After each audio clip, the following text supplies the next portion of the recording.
جب ایک بچہ پیدا ہوتا ہے تو پیدا ہونے سے پہلے جب وہ ماں کے پیٹ میں ہوتا ہے تو فرشتہ آتا ہے اور اس کا رزق لکھتا ہے، اور یہ اللہ کی طرف سے تقدیر لے کر آتا ہے کہ کس کو کتنا رزق ملے گا، اور یہ سب اللہ کا اندازہ ہے کہ کس کو کیا ملنا چاہیے۔ اللہ کے سوا کوئی اور انسان کے رزق کا مالک نہیں، اللہ رزق دیتا ہے، لیتا نہیں ہے۔ سورۃ طٰہٰ میں اللہ تعالیٰ فرماتے ہیں وَأْمُرْ أَهْلَكَ بِالصَّلَاةِ وَاصْطَبِرْ عَلَيْهَا لَا نَسْأَلُكَ رِزْقًا نَحْنُ نَرْزُقُكَ وَالْعَاقِبَةُ لِلتَّقْوَىٰ، اور اپنے گھر والوں کو نماز کا حکم دو اور اس پر خوب پابند رہو، ہم تم سے کسی رزق کا مطالبہ نہیں کرتے، ہم ہی آپ کو رزق دیتے ہیں اور اچھا انجام تقویٰ کا ہے۔ لیکن آپ دیکھیے کہ اس کے برعکس ہم اپنے گھر والوں کو کس چیز کا یا بچوں کو کس چیز کا حکم دیتے رہتے ہیں، وہ نماز پڑھیں یا نہ پڑھیں، نماز کی پابندی کریں یا نہ کریں، اس کا اتنا غم نہیں ہوتا جتنا اس بات کا غم کہ یہ کیا کما رہے ہیں، یہ کہاں سے کھائیں گے، یہ کیسے جئیں گے۔ ضرور اس کی فکر ہونی چاہیے۔ یہ نہیں کہا گیا کہ اسباب اختیار نہ کرو، اسباب اختیار کرنے چاہیے، لیکن اللہ سبحانہ وتعالیٰ فرماتے ہیں کہ ہم آپ سے رزق نہیں مانگتے، رزق تو اللہ کے ہاتھ میں ہے۔ ان اللہ هو الرزاق ذو القوة المتین، اور اگر وہ اپنا رزق روک لے تو کوئی دے نہیں سکتا۔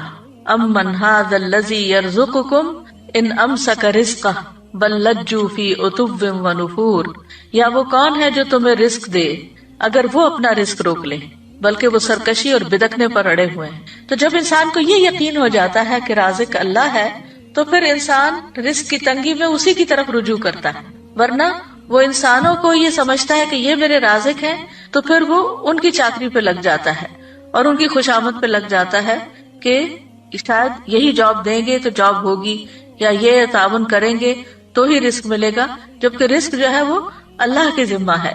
اللہ تعالیٰ فرماتے قل ارأیتم ان اصبح ماؤکم غورا فمن یأتیکم بماء معین، کہہ دو کیا تم نے دیکھا اگر تمہارا پانی گہرا چلا جائے تو کون ہے جو تمہیں بہتا ہوا پانی لا کر دے۔ یعنی رزق کے جتنے بھی سورسز ہیں وہ اللہ کے ہاتھ میں ہیں، اور بندوں کی ضرورت کے مطابق ان کو نکالتا رہتا ہے، اور پھر جس کو جیسا چاہتا ہے، جتنا چاہتا ہے رزق دیتا ہے، جس کو چاہتا ہے وافر دیتا ہے، جس پہ چاہتا ہے تنگ کر دیتا ہے۔ سورۃ ذاریات میں آتا ہے ان اللہ هو الرزاق ذو القوة المتین، بے شک اللہ ہی بے حد رزق دینے والا، طاقت والا، نہایت مضبوط ہے، اور رزق کے معاملے میں کوئی بھی اللہ کو عاجز کرنے والا نہیں۔ یعنی اگر اللہ تعالیٰ دینا چاہے کسی کو تو کوئی روک نہیں سکتا، اور اگر وہ روک دے تو کوئی دے نہیں سکتا۔ قرآن مجید میں آتا ہے ان ھذا لرزقنا ما لہ من نفاد، بلا شبہ یقیناً یہ ہمارا رزق ہے جس کے لیے کسی صورت ختم ہونا نہیں ہے۔ دنیا میں بھی جب تک مخلوقات زندہ ہے رزق آتا رہے گا، اور جنت میں جانے کے بعد تو جنت کا رزق کبھی ختم ہوگا ہی نہیں۔ رزق کے معاملے میں یہ بھی یاد رہے کہ اللہ سبحانہ وتعالیٰ اپنے نافرمانوں کو بھی رزق دیتا ہے، یعنی اگرچہ تقویٰ سے اور توکل سے یعنی کہ رزق کی کنجیاں ہیں کئی ایک، لیکن جو نافرمانی کرتے ہیں دنیا کی اس محدود زندگی میں، چونکہ وہ اللہ کی مخلوق ہے، اللہ نے ان کو پیدا کیا ہے، تو اللہ تعالیٰ ان کو رزق بھی عطا کرتا ہے، ان کی نافرمانیوں کے باوجود بھی انہیں رزق دیتا ہے۔ شیطان بھی اللہ ہی سے رزق مانگتا ہے، حالانکہ وہ اللہ کا دشمن ہے، لیکن رسول اللہ صلی اللہ علیہ وسلم نے فرمایا کہ ابلیس نے کہا اے میرے رب تو نے اپنی ساری مخلوق کا رزق واضح کر دیا ہے، تو میرا رزق کہاں ہے؟ اللہ نے فرمایا ہر وہ چیز جس پر میرا نام نہ لیا جائے اس رزق میں تم شامل ہو۔ پھر اسی طرح آسمان والوں کو بھی وہی رزق دیتا ہے اور زمین والوں کو بھی وہی رزق دیتا ہے۔ حاتم الاسم سے پوچھا گیا من این تاکلوا، کہاں سے تم کھاتے ہو؟ یعنی تم کوئی کام کاروبار تو نہیں کرتے، کھاتے کہاں سے؟ قال من عند اللہ، کہنے لگا اللہ کے پاس سے۔ ان کو کہا گیا کیا اللہ تعالیٰ آسمان سے تمہارے لیے دینار اور درہم نازل فرمائیں گے؟ انہوں نے کہا کیا اللہ صرف آسمان ہی میں ہے؟ یہ زمین بھی اسی کی ہے اور یہ آسمان بھی اسی کا ہے، اگر وہ میرا رزق آسمان سے نہ دے گا تو زمین سے چلا کر میرے پاس لے آئے گا۔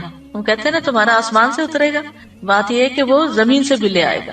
پھر انہوں نے یہ شعر پڑھے وَكَيْفَ أَخَافُ الْفَقْرَ وَاللَّهُ رَازِقِي، میں فقر سے کیوں ڈروں جبکہ اللہ میرا رازق ہے۔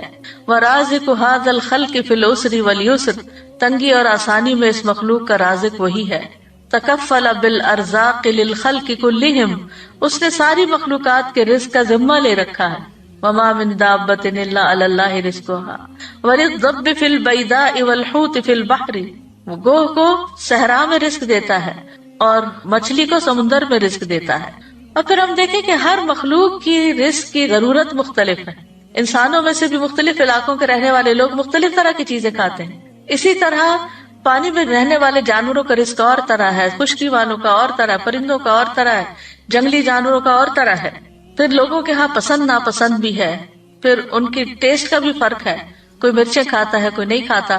تو اسی کے مطابق اللہ سبحانہ وتعالیٰ نے اتنی ورائٹی پیدا کر دی ہے. اور یہ اتنی ورائٹی پیدا کرنے کا یہ مطلب نہیں کہ ہم ہر چیز ہی کھائیں، یہ ہر چیز ہمارے لیے بنی ہے. ہر ایک کی ضرورت کے مطابق اللہ تعالیٰ نے تقسیم کر رکھا ہے. کچھ لوگ کچھ چیزوں کو بالکل بھی نہیں کھا سکتے. ہم کہتے ہیں الرجی ہے، ٹھیک ہے الرجی ہوتی ہے، لیکن اصل میں تو پیچھے اللہ ہی کا اذن ہوتا ہے. وہ جس کو چاہے دے اور جس سے چاہے روک دے، جس کو چاہے وہ چیز کھانے دے اور جس سے چاہے وہ نہ کھانے دے. اور پھر اللہ وہاں سے رزق دیتا ہے جہاں سے بندہ گمان بھی نہیں کر سکتا.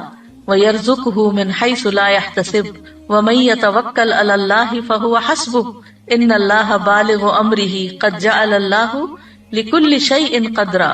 اور اسے رزق دے گا جہاں سے وہ گمان نہیں کرتا، اور جو کوئی اللہ پر بھروسہ کرے تو وہ اسے کافی ہو جاتا ہے. بے شک اللہ اپنا کام پورا کر کے رہتا ہے. یقیناً اللہ نے ہر چیز کے لیے ایک اندازہ مقرر کیا ہے. اصل میں ہم جلد باز ہیں، ہم چاہتے ہیں کہ ہمارا کام وقت سے پہلے ہی ہو جائے. پھر مرنے کے بعد بھی اپنے بندوں کو وہی رزق دیتا ہے. خاص طور پر شہید جو ہیں ان کو مرنے کے بعد بھی رزق ملتا ہے. نبی صلی اللہ علیہ وسلم نے فرمایا جب تمہارے بھائی احد میں شہید کر دیے گئے تھے تو اللہ نے ان کی روحوں کو سبز رنگ کے پرندوں کے پیٹوں میں کر دیا جو جنت کی نہروں پہ آتے ہیں، وہاں کے پھل کھاتے ہیں، پھر سونے کی قندیلوں میں لوٹ جاتے ہیں جو عرش کے سائے میں لٹک رہی. یعنی ان کی روحوں کو اتنے اعلیٰ مقام پہ اللہ نے رکھا ہے. جب انہوں نے وہاں کے کھانے پینے اور آرام اور راحت کے مزے دیکھے تو کہا کون ہے جو ہمارا یہ پیغام ہمارے بھائیوں تک پہنچا دے کہ ہم جنت میں زندہ ہیں، ہمیں رزق دیا جاتا ہے، تاکہ وہ جہاد سے بے رغبت نہ ہو جائیں اور لڑائی میں بزدلی نہ دکھائیں. اللہ سبحانہ تعالیٰ نے فرمایا میں تمہارا یہ پیغام ان تک پہنچا دوں گا. چنانچہ اللہ نے یہ آیت نازل کی وَلَا تَحْسَبَنَّ الَّذِينَ قُتِلُوا فِي سَبِيلِ اللَّهِ أَمْوَاتًا بَلْ أَحْيَاءٌ عِندَ رَبِّهِمْ يُرْزَقُونَ. وہ لوگ جو اللہ کی راہ میں قتل ہوئے ان کے بارے میں یہ ہرگز خیال نہ کیجیے کہ وہ مردہ ہیں، بلکہ وہ زندہ ہیں، اپنے رب کے پاس رزق دیے جاتے ہیں.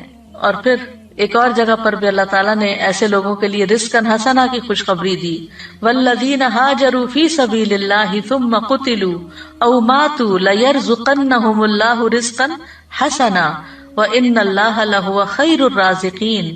اور جن لوگوں نے اللہ کے راستے میں وطن چھوڑا پھر قتل کر دیے گئے یا مر گئے، یقیناً اللہ انہیں ضرور رزق دے گا، اچھا رزق، رزقا حسنا. اور بے شک اللہ یقیناً سب رزق دینے والوں میں سے بہترین ہے. رزق کے کم یا زیادہ ہونے میں اللہ کی حکمتیں ہوتی. یاد رکھیے وافر رزق کا ملنا اللہ کی رضامندی کی علامت نہیں. جب کسی کے پاس بہت آ جاتا ہے تو عموماً وہ اس خوش فہمی کا شکار ہو جاتا ہے کہ اللہ مجھ سے بہت راضی ہے. کبھی اللہ تعالیٰ گمراہ اور جاہل لوگوں کے رزق میں بہت اضافہ کر دیتا ہے، ان پر دنیا وسیع کر دیتا ہے، اور کبھی اہل ایمان پر رزق تنگ کر دیتا ہے. تو یہ نہیں سمجھا جانا چاہیے کہ جو کچھ ہمیں ملا ہے یہ زیادہ ملا ہے، یہ اللہ کی محبت یا چنے ہوئے ہونے کی دلیل ہے. اللہ دنیا اس کو بھی دیتا ہے جس سے وہ محبت کرتا ہے، اور اس کو بھی دیتا ہے جس سے وہ محبت نہیں کرتا، مگر ایمان صرف اس کو عطا کرتا ہے جس سے وہ محبت کرتا ہے. رزق کا گھٹنا بڑھنا جو ہے یہ اللہ کی طرف سے ایک امتحان ہے. جیسے اور بہت سی چیزوں میں امتحان ہے تو رزق کے معاملے میں بھی ایک امتحان ہے. فَأَمَّا الْإِنسَانُ إِذَا مَا ابْتَلَاهُ رَبُّهُ فَأَكْرَمَهُ وَنَعَّمَهُ فَيَقُولُ رَبِّي أَكْرَمَنِ وَأَمَّا إِذَا مَا ابْتَلَاهُ فَقَدَرَ عَلَيْهِ رِزْقَهُ فَيَقُولُ رَبِّي أَهَانَنِ. بس لیکن انسان جب اس کا رب اسے آزمائے پھر اسے عزت بخشے اور اسے نعمت دے تو کہتا ہے میرے رب نے مجھے عزت بخشی.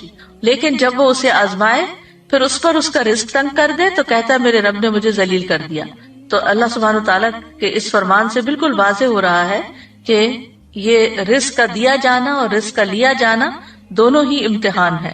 پھر یہ ہے کہ کبھی رزق کی کمی خیر کا باعث بھی ہوتی ہے اور کبھی وافر رزق خیر کا باعث ہوتا ہے، کیونکہ رزق کا وافر ہونا بہرحال آزمائش تو ہے، لیکن نیک انسان کے لیے اچھا مال خوش قسمتی کی علامت ہے، کیونکہ وہ اسے اچھے کاموں میں صرف کرتا ہے اور اس سے اس کے درجات اور بلند ہوتے ہیں. مومن ایسا نہیں ہوتا کہ جب اس کو زیادہ مال ملے تو وہ صرف اپنا معیار زندگی بڑھانے کی فکر کرے، بلکہ وہ ضرورت کے بعد دوسروں کا خیال رکھتا ہے.